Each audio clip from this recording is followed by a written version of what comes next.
Hello, ladies and gentlemen. Welcome to HIMediaTV. Welcome to your HIMediaTV news update. And the Chesapeake Bay Bridge, or the Francis Scott Key Bridge, as it's officially known, collapses into the Patapsco River in Baltimore after vessel hits support column. State of emergency declared.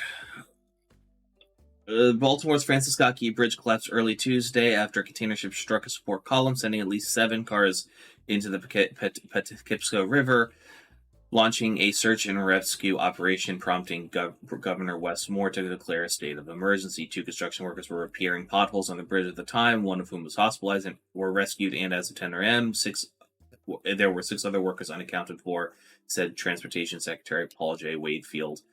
Extensive rescue efforts are ongoing. Before the collision, the ship's crew notified authorities that the vessel had lost power. That allowed Mainland Transport Authority police on the highway above to prevent many cars from driving onto the bridge just before the catastrophe. Those people are heroes, Wes Moore said in a news conference. They saved lives that night. Moore added that there was no evidence that the collision was a terrorist attack.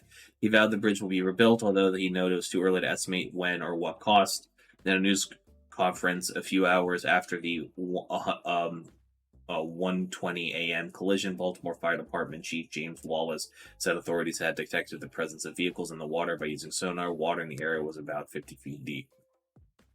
Authorities have not determined the cause, but U.S. Senator Ben Cardin told the Baltimore Sun in a phone interview indications point to the vessel losing power, causing it to lose steering. Hey, just late-stage capitalism, folks. Not enough workers on the boat. People are too underpaid or undertrained.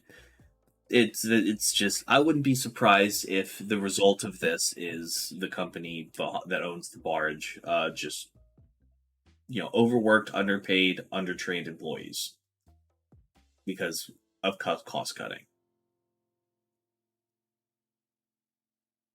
So this is from the Baltimore Sun, written by Hayes Gardner and Christine Cadone.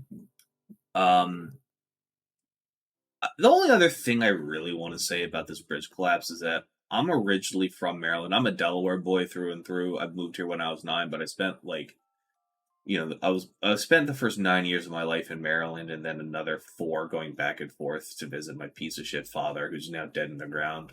Rest in piss, Joey Haggard, and all that. Blah blah blah. You guys have videos on my channel. Go ahead.